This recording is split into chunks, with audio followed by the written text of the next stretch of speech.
Hello, sweetie. Oh, wow. Vespers.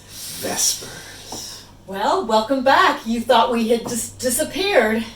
You had, but we're not. We've just been very, very busy.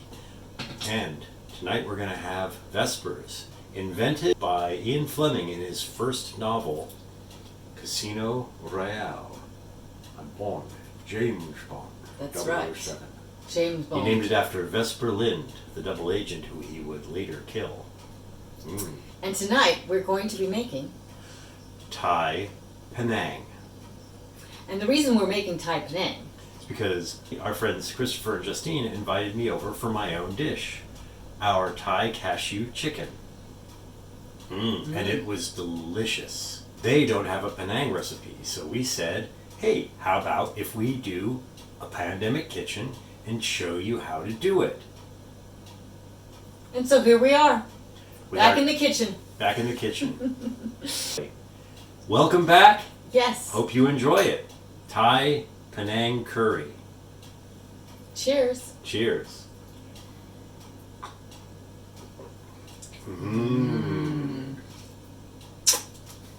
For this dish, you're going to need 2 cups of coconut milk.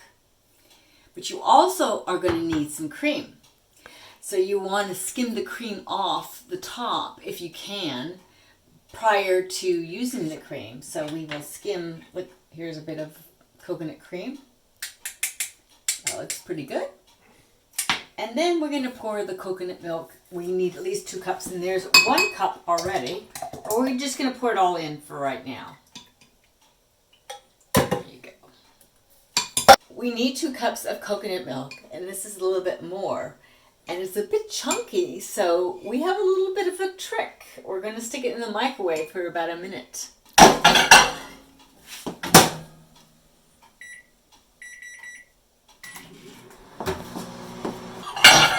Okay, there it is. It's perfect. It's nice and creamy. Yes. Okay, it's ready to go. We need about 1.5 cups of cubed pork or chicken or beef, depending on what you want to do. Ooh, lovely, aren't they? Well, I'm going to trim a little of the fat off and then just turn it into big chunky cubes. About 1 inch by 1 inch, something like that.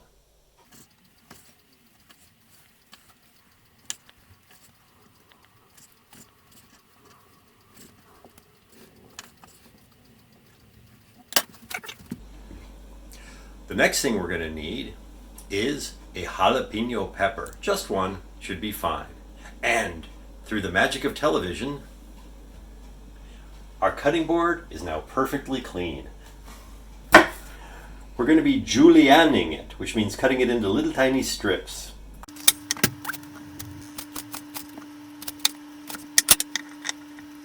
Kafir Lime Leaves. Limes actually come from Southeast Asia, where this dish comes from. A ship coming from Southeast Asia ran aground in the Florida Keys, and they pulled the limes off, planted them, and now we have key limes. You want to take out the center little vein thing of these. You need about 7 or 8 of them. Half of them are going to be just ripped up and thrown into the dish. The tearing makes them very, very tasty for the dish, but they're pretty unattractive.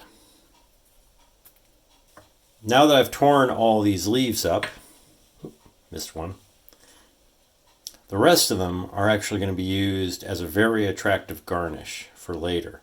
So what I want to do here is take a number of the bigger leaves, roll them up,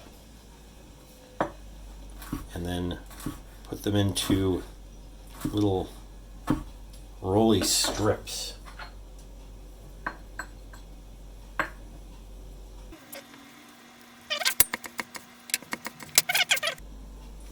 Okay, we need a couple of other things for this dish too. palm sugar, which in this case we can't get palm sugar, so we're using brown sugar, which works almost as well. Magical, wonderful, disgusting smelling fish sauce. A fabulous part of any great meal, especially if you don't want people to be too near you afterwards. There's a number of important spices which you need for Thai Panang curry. There's a root called galanga, which looks a lot like ginger but doesn't taste anything like it.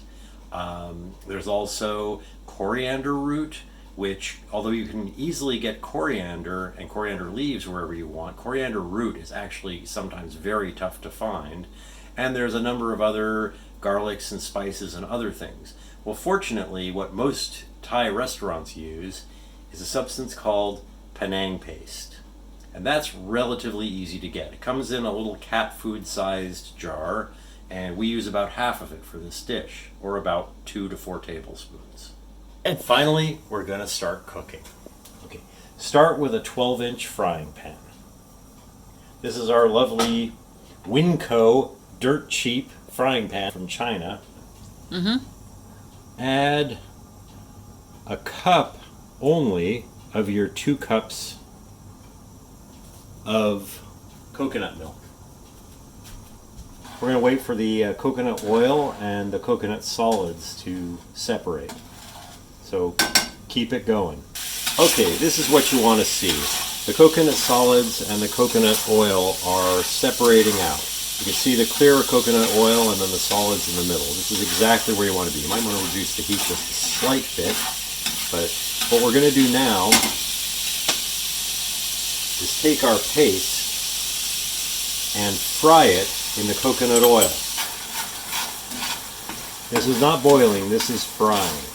So it's starting to get a little bit almost chunky. Not quite, it's still pretty pasty, but it no longer has that kind of fluidness that it had before. Now we add our pork.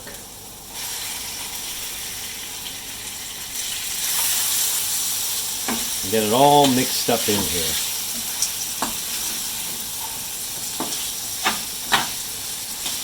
We want to stir it and coat all the pork and all the wonderfulness of the paste and the coconut milk and the coconut solids and everything else. Every once in a while, take one of your pieces, cut it with your spatula to see if it's getting cooked on the inside, which it's starting to get.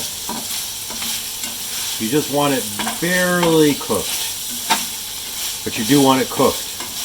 Raw pork, not such a nice thing. Once it's just ready, add the rest of your coconut milk. That's another cup or so. It's starting to boil nicely. You want to reduce it and have it thicken. It doesn't thicken as much as you often find in some Thai restaurants, but it's not supposed to be all that thick. You want it to get okay thick, maybe reduce the liquid by about half. Boiling nicely, it's starting to thicken a little bit. Now what we'll do is we'll add our 2 tablespoons of brown sugar and about a half a cup of frozen peas. In Thailand, there's a type of eggplant which is really tiny and looks an awful lot like peas. And it actually tastes an awful lot like peas. Well, in the US it's very hard to find this little eggplant, so we're going to use frozen peas. You'll never know the difference. Starting to thicken up a little bit. This is just about where we want it. And we'll add the jalapenos, Kafir Lime Leaves that we tore, not the stripped ones, for saltiness, for skankiness, for everything else. Our fish sauce. About 3 tablespoons, maybe a little more, just for fun. I'm bringing this to work tomorrow, I'm pretty sure, so I want to make sure the refrigerator really stinks. Stir it on up. Thickening nicely. Kill the heat. And now it's time to add this to our delicious jasmine rice. You did make a big pot of jasmine rice, didn't you?